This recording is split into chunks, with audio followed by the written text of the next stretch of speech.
मृतकों की लाइब्रेरी शहर के सबसे पुराने हिस्से में एक विशाल लाइब्रेरी थी। उसका नाम था सरस्वती सार्वजनिक पुस्तकालय। दिन में वहां सैकड़ों लोग आते थे, छात्र, शोधकर्ता, लेखक। लेकिन रात होते ही उस जगह के बारे में कोई बात नहीं करता था, क्योंकि लाइब्रेरी से जुड़ी एक ऐसी कहानी थी जिसे सुनकर लोग आज भी टाँप उठते थे। कहते थे, लाइब्रेरी में एक कमरा है जो किसी नक्शे में नहीं दिखता, न किसी रिकॉर्ड में उसका जिक्र है, न किसी कर्मचारी ने उसे कभी देखा है। फिर भी कुछ लोग दावा करते थे कि उन्होंने उसे देखा है। उस कमरे का नाम था मृतकों की लाइब्रेरी। कहा जाता था, अगर कोई रात ठीक 12 बजे लाइब्रेरी में अकेला रह जाए तो कभी कभी एक अतिरिक्त दरवाजा दिखाई देता है, जहां पहले कोई दरवाजा नहीं होता, और जो उस दरवाजे के अंदर चला जाए उसे एक ऐसी किताब मिलती है जिसमें उसकी पूरी जिंदगी लिखी होती है, अतीत, वर्तमान और भविष्य। लेकिन एक समस्या थी, उस किताब का आखिरी अध्याय कभी नहीं पढ़ना चाहिए, क्योंकि जिसने भी आखिरी अध्याय पढ़ा उसका नाम अगले दिन लाइब्रेरी के रिकॉर्ड से गायब हो गया, जैसे वो कभी अस्तित्व में ही नहीं था। आर्यव एक युवा लेखक था। उसे अलौकिक कहानियां लिखने का शौक था। जब उसने इस कहानी के बारे में सुना तो वो खुद लाइब्रेरी पहुंचा। उसे लगा, ये मेरी अगली किताब के लिए बेहतरीन सामग्री होगी। एक बरसाती शाम वो लाइब्रेरी के बंद होने तक वहीं बैठा रहा। धीरे धीरे सभी लोग चले गए, लाइटें मंद होने लगी, घड़ी की सुइयां आगे बढ़ती रही। रात के 12 बज गए। ठक। लाइब्रेरी में कहीं दूर कोई आवाज गूंजी, फिर दूसरी, फिर तीसरी, जैसे कोई लपड़ी पर दस्तक दे रहा हो।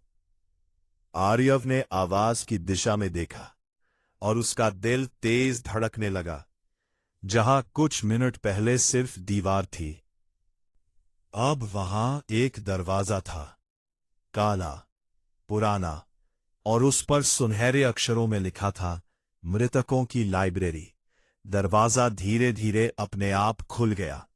अंदर से ठंडी हवा का झोंका आया। आर्यव कुछ पल रुका, फिर जिज्ञासा के आगे हार गया और अंदर चला गया।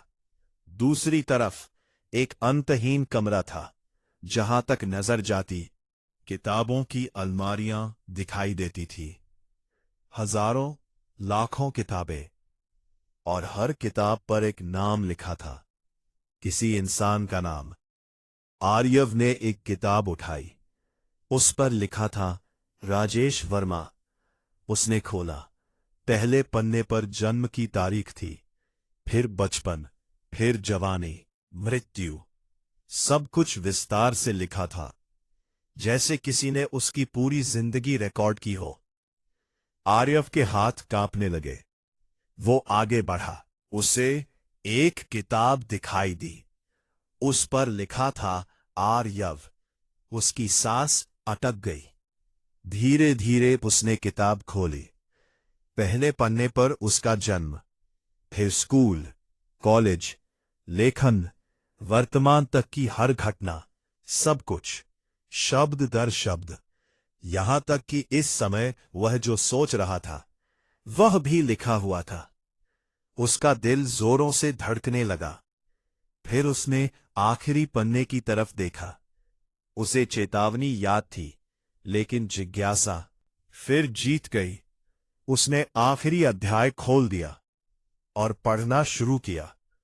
उसमें लिखा था, रात 12:37 बजे। आर्यव यह अध्याय पढ़ेगा। 12:38 पर उसे महसूस होगा कि कोई उसे देख रहा है। आर्यव का चेहरा सफेद पड़ गया, क्योंकि उसी पल उसे सचमुच महसूस हुआ कि कोई उसके पीछे खड़ा है। धीरे धीरे उसने गर्दन घुमाई और जम गया। एक बूढ़ा लाइब्रेरियन खड़ा था। लंबा, दुबला, सफेद आंखें और हाथ में एक मोटी किताब। वह मुस्कुराया। तुमने आखिरी अध्याय पढ़ लिया? आर्यव पीछे हट गया। तुम कौन हो? बूढ़े ने जवाब दिया। मैं यहां का लाइब्रेरियन हूं। तुम भी एक किताब बन जाओगे। तभी आसपास की सारी अलमारियां कांपने लगी। हजारों किताबें अपने आप खुल गई और उनके पन्ने हवा में उड़ने लगे। हर पन्ने पर किसी की जिंदगी लिखी थी।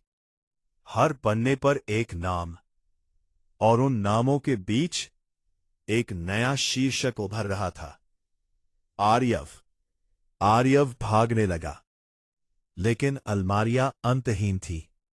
जहां भी दौड़ता वह फिर उसी जगह पहुंच जाता, और हर बार उसकी किताब थोड़ी मोटी हो जाती, जैसे उसमें नए पन्ने जुड़ रहे हो, नए अध्याय, नए शब्द, उसकी अपनी कहानी।